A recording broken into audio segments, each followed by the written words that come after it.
Hello, good evening and welcome to the program. This is Daily Politics, live on Trust TV, your go-to platform for everything politics, policy and governance. My name is Abdullahi Ahmed. Tonight, we turn our attention to a controversial claim made by former Vice President Atiku at the recently concluded National Conference on Strengthening Nigeria's Democracy held in Abuja.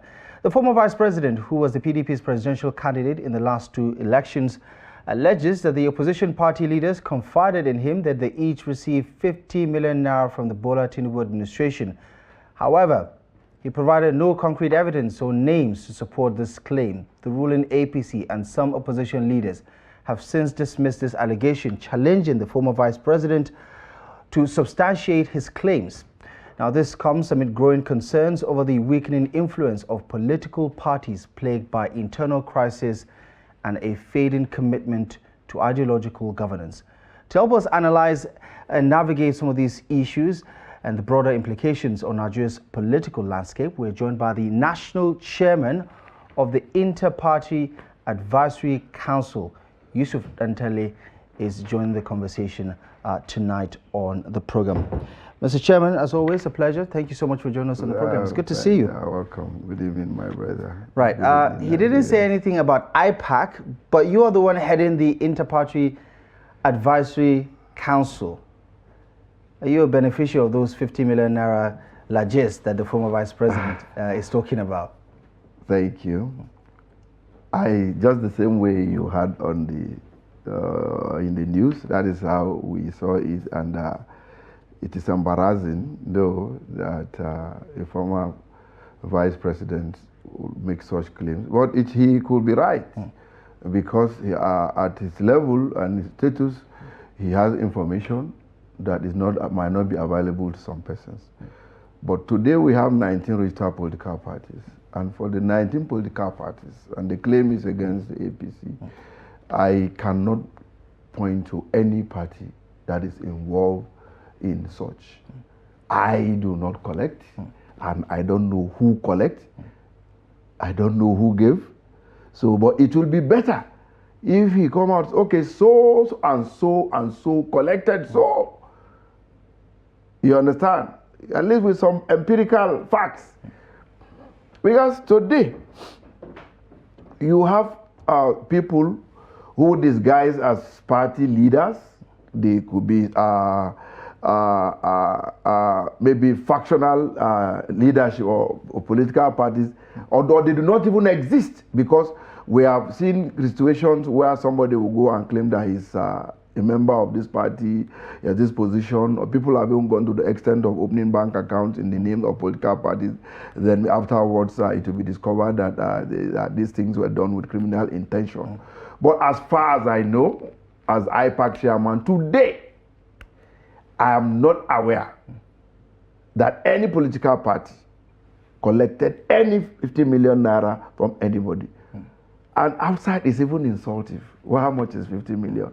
What is the value of 50 million naira? You're insulted by the price? What is the value of 50 million naira? You say because someone will take 50 million naira, okay, against the interests of Nigeria, against the interests of its political party.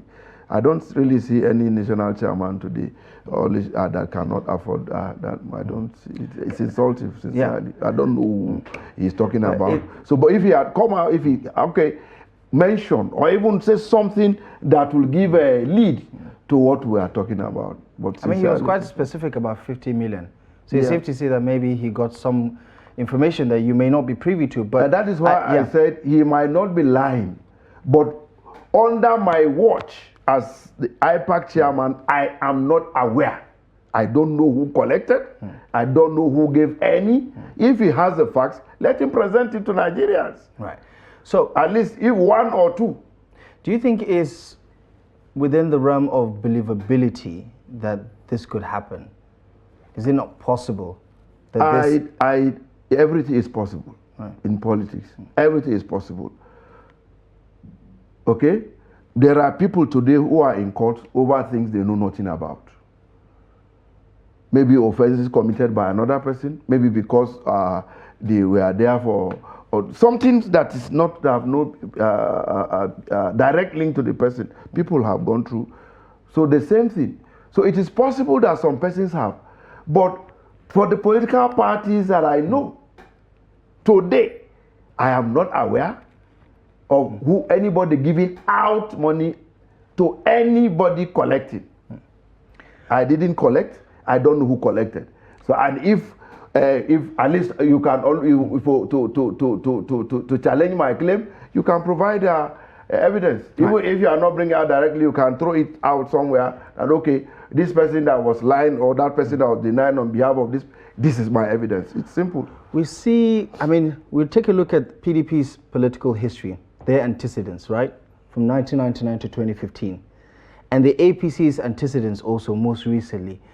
And Nigerians easily put two and two together, and they realize that the party in power has so much influence over what's even happening in the opposition party, because they see themselves as the ones holding the levers of government, and there is a lot of enticement, you know, in dealing with the ruling political party.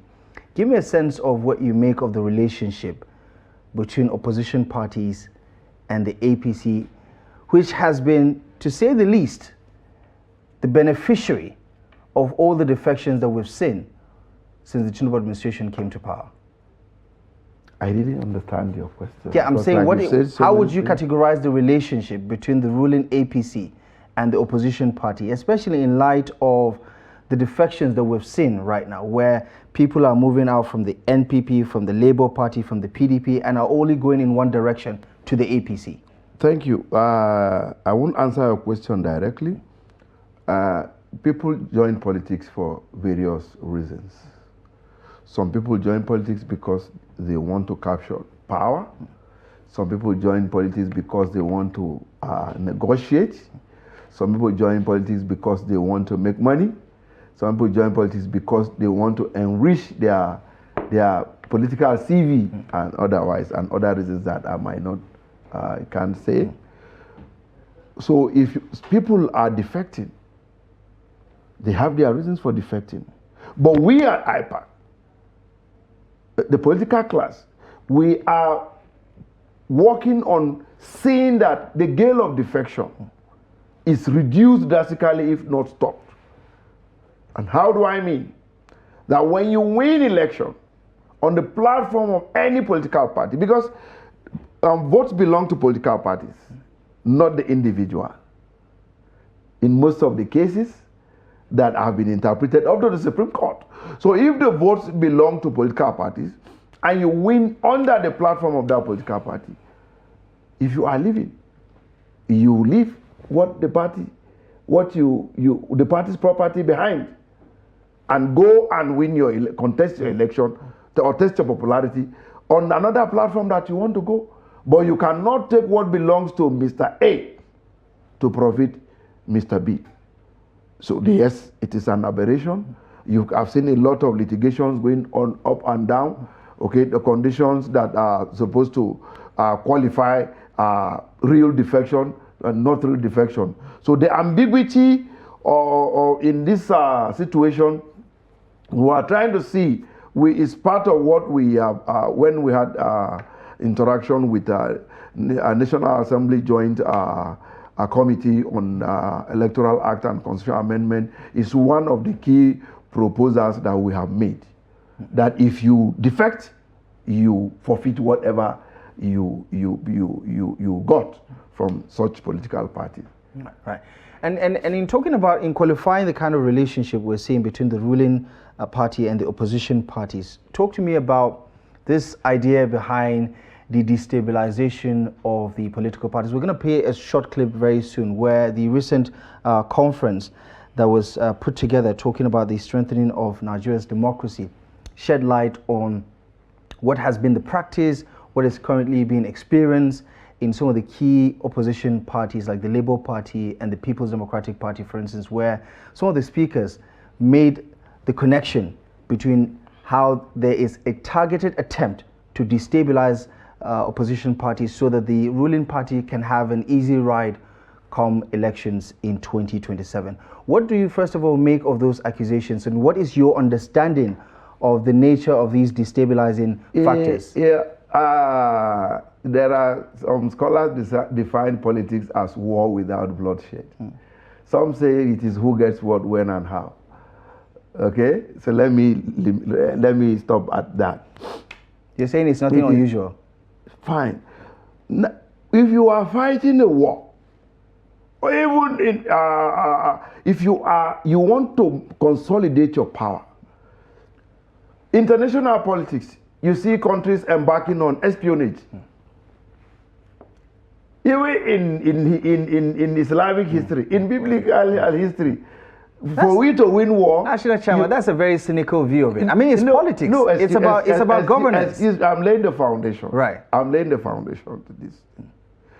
You send people to know what is happening, what is my enemy, or what is my opponent. Let me use that word. Let me draw enemy. What is my opponent planning next? So I will know how to counter it. It happens. So it is for you. But if you believe, and that is why politics of ideology is very important, that if you believe in what you believe, it will be difficult for someone to infiltrate your rank.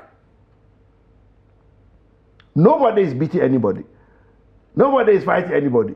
Most of the defection you see, they go, yes, crisis. When you look at it, some of them are results of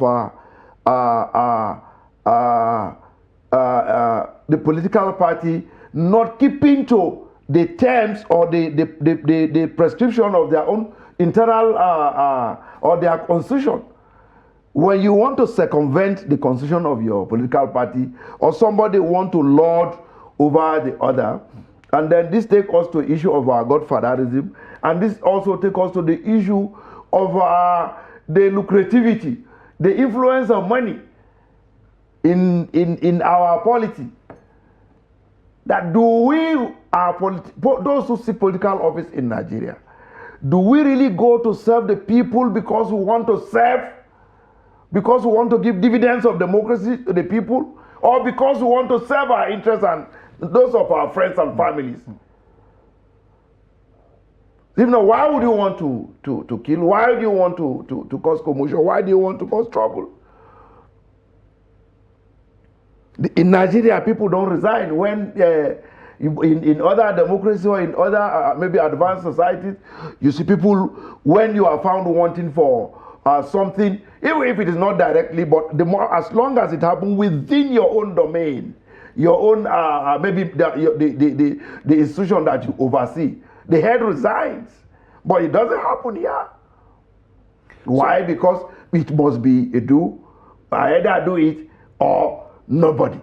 Yeah, so where do you stand on this zero-sum game mentality of our political actors, which you understand very well? Do you think all is fair in the kind of practices that we're seeing right now, this subterfuge, this undermining? Because the concern is it's undermining the bigger picture beyond just winning elections or losing elections. The big picture is that it is undermining the quality of our elections.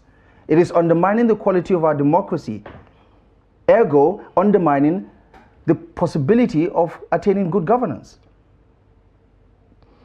Thank you.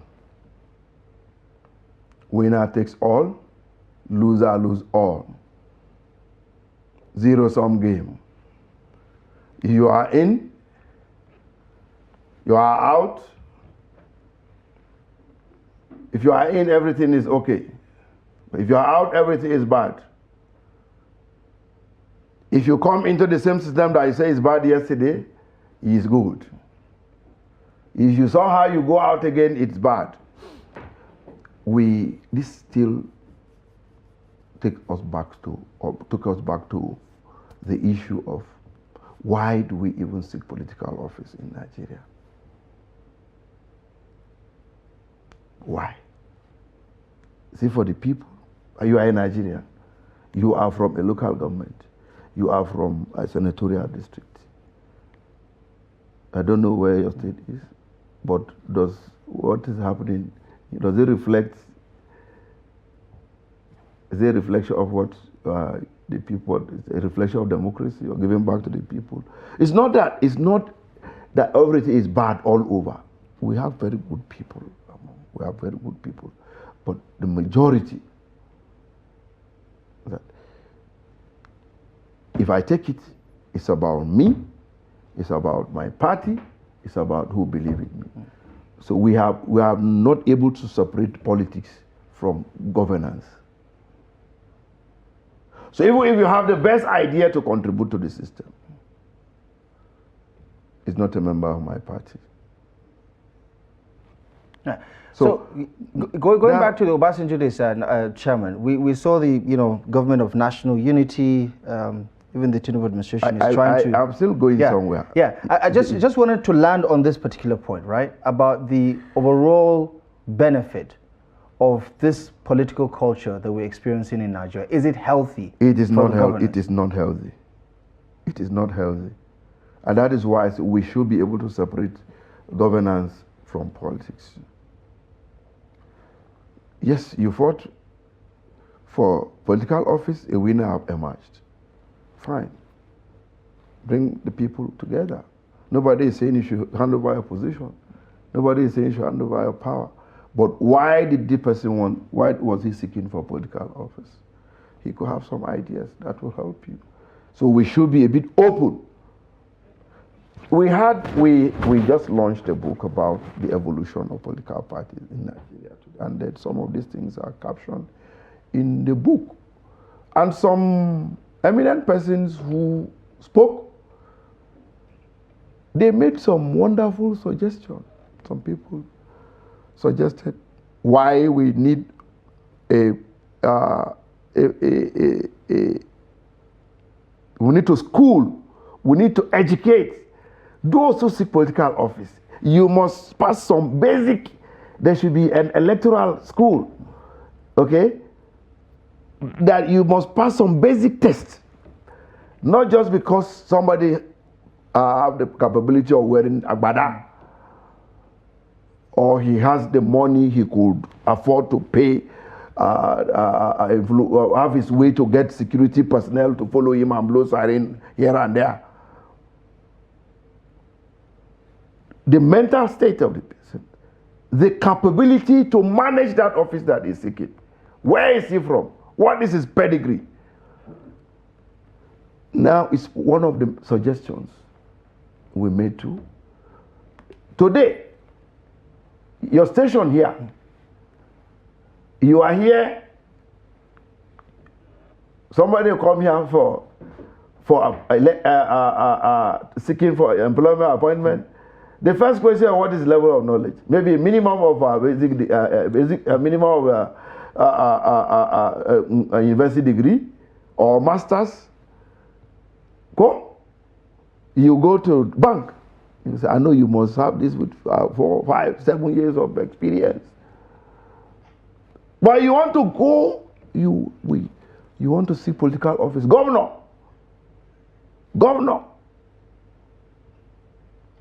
Legislator. You're asking, okay, just a school certificate. So we need to look at these laws. All right. The basic qualification. What you must, the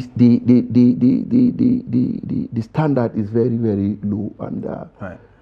Yeah, some have also said a similar thing describing the political parties that we do have. There are some who stand out, mainly because of their following or because of their candidates and their popularity, and of course the political currency that was evident in the aftermath of, say, a general election, for instance. So you talk about your 4 horses, right, or horsemen, the APC, the PDP, the Labour Party, the NNPP. I mean, it's safe to say that Nigerians are quite familiar with these political parties because of the stamp that they put on the elections and their performance. What do you mean by stamp on the election and performance? The electoral victory in 2023, for instance, it does stand out. These are political parties who have governors, who have senators, who have, the political currency, so to say, to carry weight. I mean, with all due respect to all the other political parties. But the point is, right, we have political parties that are underperforming and that only give room to be used as tools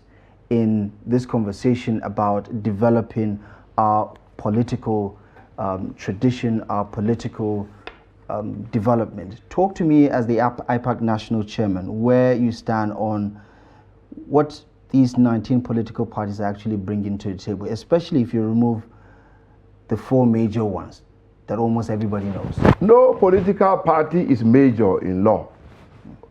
The status of all political parties is the same. Yeah, but I think we know what we're talking about. You asked me a question, I'm answering you. APC have so many governors, people in government. PDP, same thing. What PDP could do while they had all the governors and presidents, they cannot do now. Am I correct? I mean, it depends. No, we should be clear. Now you said 4, Labour Party. Where was Labour Party 4 years before the emergence of coming in of Obi? And who is Obi? A former governor. I mean, they've had a governor before. A former governor. No, but before then, where was it? Where was NNPP in the last 7, 8 years before the coming in of Kwankwaso? So it is the funding of these political parties. From the day they killed internal operations, funding, leadership, and gave for political parties leadership to go automatic to the governors, to the man with the deeper pocket. You said they. Who are you talking about? The law. Those the managers of our National Assembly. Then political parties had subvention.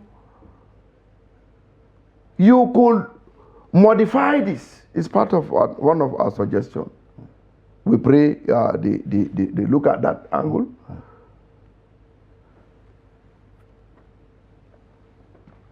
You need the money. You know how expensive it is.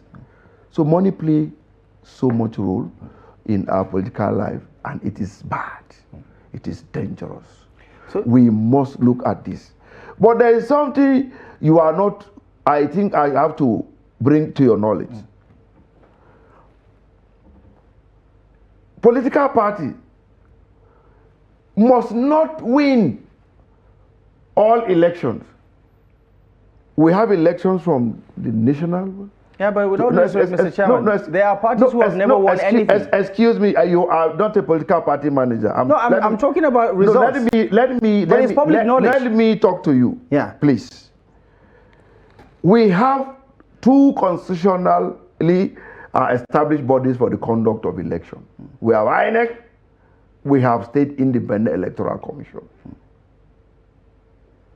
INEC conducts national election.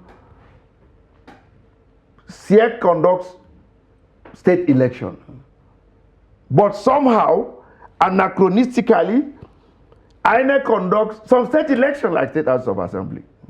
By law, it's supposed to be the responsibility of them. Now, that is not even where I'm going to. Local government is the 3rd tier of government and the closest to the people. There is no election at local government level today in Nigeria. What we do is allocation. There are elections. The party, yes. There are elections. You can disagree with the credibility of the elections, but there are elections. Excuse me, sir, please. Yeah. No, but that's the fact, right? I know. You may disagree with the quality of the elections, but there are elections. I repeat, what is done at local government level in the name of election is a sham. It does not qualify for minimum qualification standard of election. Right. Today, in election conducted by INEC, you see they say vote buying is not is an abnormal situation. We don't condone it. It is criminal. But why do people buy vote? Because there are votes counted in that election. But in the election conducted at the local government level by SIEC, There is no vote to count. You hear about vote buying in election because there's no vote. The governor, the sitting governor, that's it, allocate exception, just a few exceptions, right? Okay. Which is not up to 3%. I understand that we have a couple of minutes to spare with you. So just as the last question, right? There is this growing call against the backdrop of what happened at the national conference, right, where some participants have called on INEC to register more political parties. Apparently, they say it's good for democracy. And just this past couple of years, INEC deregistered a whole lot of them to be left with less than 2 dozens. Where do you stand as the national chairman of the Interparty Advisory Council? Do we need more political parties? We are not averse to. There are countries that their democracy is doing well, that have more than what we have in Nigeria, times 5, 6. India, we have them like that. It's not the number of political parties. It's about sanitizing the system. It's about the role of money input. It's about what happens when you get to the office. It is about corruption in the system. So these are the things we need to look at. So if you have to give me a yes or no, are you for or against more political parties being registered? I'm for more political parties. There's nothing there. The more the merrier? Yes, there's nothing there. People have there's more chance, more windows, for competition to seek political office. Right. Okay. Interesting conversation there. We're going to pick it up somewhere down the line, especially as the conversation around 2027 continues to pick up. Alhaji Yusuf Dantalle, the national chairman of the Interparty Advisory Council. Thank you so much for joining us on Daily Politics. Really appreciate you for stopping by this evening. Thank you so much. Thank you so much for stopping by. All right, we're going to take a quick break and have a listen to what the former governor of Kaduna State, Madam Nasir El-Rufai, had to say about the fate of some of these opposition parties, especially with reference to the Labour Party and all the chaos that continues to engulf one of Nigeria's top opposition parties. Have a listen to this. We'll be back in just a moment to double down on this conversation. Labour Party, again, targeted for destruction. And it's almost certain. The last time I had a conversation with Peter Obi himself, he admitted to me that he doesn't know what is happening in the party that he contested for president. So there seems to be a project to destroy all the opposition political parties. And the only option for the opposition, in my view, is to put aside their differences and come together and create a broad platform that will do the driving of the military again, because we are there almost.